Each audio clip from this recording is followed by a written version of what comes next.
Today we take a look at some of the raddest pop punk cover albums. Check it.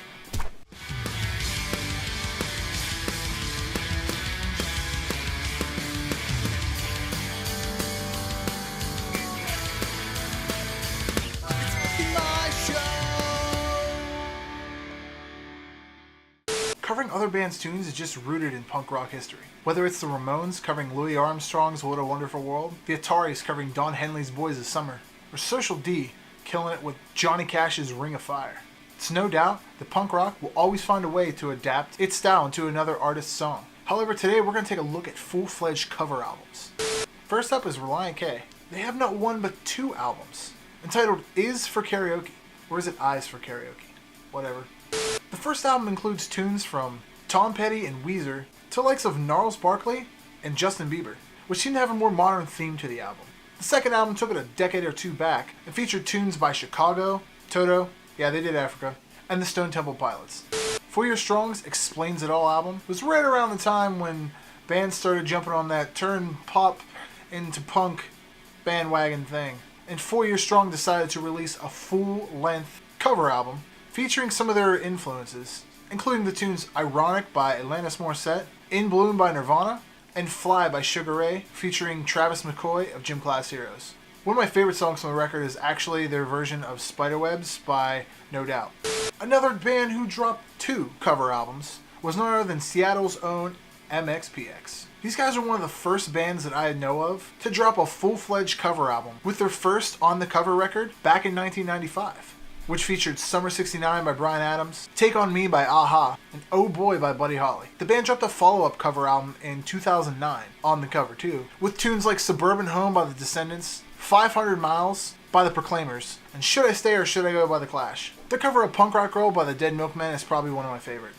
Now this next band I've talked about before on the channel, and they are Me First and the Gimme Gimmes. This band is a full-fledged cover band / supergroup. They don't play their own songs, they play all covers. Every one of their albums is a different cover album, then it tells a different theme per record, focusing on things like country singers, to 70s rock hits, to female lead singers. They covered such artists as John Denver, Paul Simon, Billy Joel, Cher, and Christina Aguilera, Lady Gaga, and Madonna. These guys are most famously known for their cover of Somewhere Over the Rainbow and Country Roads. Yeah, the John Denver tune. Funny enough, this is kind of like a breakout record for Bowling for Soup. I mean, they had a bunch of singles before that, but this is the first time I really heard from them. They got on mainstream radio. This is far before the tune 1985. If you're a fan of or watched the 2005 Jimmy Neutron movie, not the series, the movie, you might recognize that Bowling for Soup actually recorded the theme song for the movie prior to the TV show's release. That was later re-recorded by a different band. On the same record, they did a rendition of Modern English's I Melt With You, which was featured on the Disney film Sky High. You also might know Bowling for Soup from the Phineas and Ferb opening theme, Today Is Gonna Be a Great Day. Little side note fun fact, lead singer Jarrett Reddick is also the voice of Chuck E. Cheese himself. Yeah, now you know.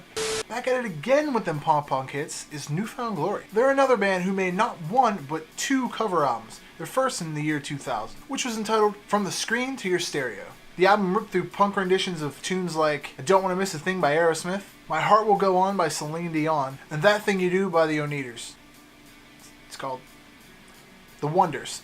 Their second album brought tunes like Kiss Me by the Cranberries, made popular by the She's All That movie, and they also made a music video for it featuring Hayley Williams of Paramore. They also did A King for Wishful Thinking, which was made famous by the Pretty Woman movie, and also the Goo Goo Dolls' Iris, which was made famous by, you know, the Goo Goo Dolls. Now we're dabbling into the more obscure cover albums. Yeah, this is called Rockabye Baby. Actually featured in a blog a real long time ago. What's more punk rock than lulling your little hellion to sleep with some Metallica and Ramones, Green Day, or Fall Out Boy? In a perfect world, that would exist. Too much distorted guitar and your kid is waking right the hell up. Enters Rockabye Baby, which takes famous albums from said artists and rearranges them into punk and metal instrumental lullabies that sound similar to a music box. They're 100% geared towards infants and toddlers and small children. So you can get your Kanye West or your David Bowie on in a marimba lullaby rendition of the tune. Going even further down the rabbit hole of obscure is the band Honeywagon. Now there are a lot of bluegrass renditions of tunes out there, but Honeywagon was one of the bands that did full-fledged albums. They covered such acts as Blink-182, the Rolling Stones, Green Day, and Michael Jackson. Yeah, Michael Jackson as a bluegrass tune. And again, I think I used to do that in my bluegrass group. Yeah, I used to have a bluegrass group. By the way, you should give them a checking on out. By the way, it's still kind of fun whenever your country friends don't know what the hell pop punk is. You just slap one of those cover songs on and then you put the real song on and blow their mind. Here we are with yet another obscure one. It's almost like I put all these at the end of the video and just stuck the bands at the beginning.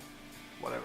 Here we are with the Vitamin String Quartet. Though it's really not a punk band, and now they're with the last two, they have remade entire punk, metal, and mainstream albums into orchestral pieces. We're talking everybody sprawled out throughout entire genres. From Coheed and Cambria, Bad Religion, to Atreyu, Avenged Sevenfold, AFI, The Beatles, Blink-182, The Beach Boys, I'm just doing B's at this point, Bon Jovi, there's another one, and AC/DC. Guess I'm going backwards. You should check them out, they're really gross. Kind of cool to impress your more musically inclined friends with. And last but not least on the list, you should have seen this one coming from the start. It is none other than the Punk Goes Pop series. Starting in April of 2002, Punk Goes Pop premiered its first of their continuous series of taking popular top 40 radio hits and turning them into harder versions of their former self. The Punk Goes series has even went a little far left field and dabbled in acoustic versions of the tune with full-fledged acoustic records, to metal, to straight classic rock. From its first record were bands like Slick Shoes and Starting Line covering Mandy Moore and J-Lo, to the latter Punk Goes Pop Volume 7, featuring bands like The Amity Affliction, covering The Weeknd, to State Champs covering Shawn Mendes. It seems like the Pop Goes Punk series isn't going anywhere anytime soon. They're like the Now That's What I Call Music Volume whatever of punk rock. So as long as there are top 40 pop songs, there will most likely be a Punk Goes Pop album. Hey, thanks a whole lot for commenting, and subscribing. Make sure you click that bell to stay notified. Head on over to the Pop Punk Dad official merch shop and buy cool things like that thing over there. Let me know what you want to see next in the comments. And above all else, stay pop punk. Later.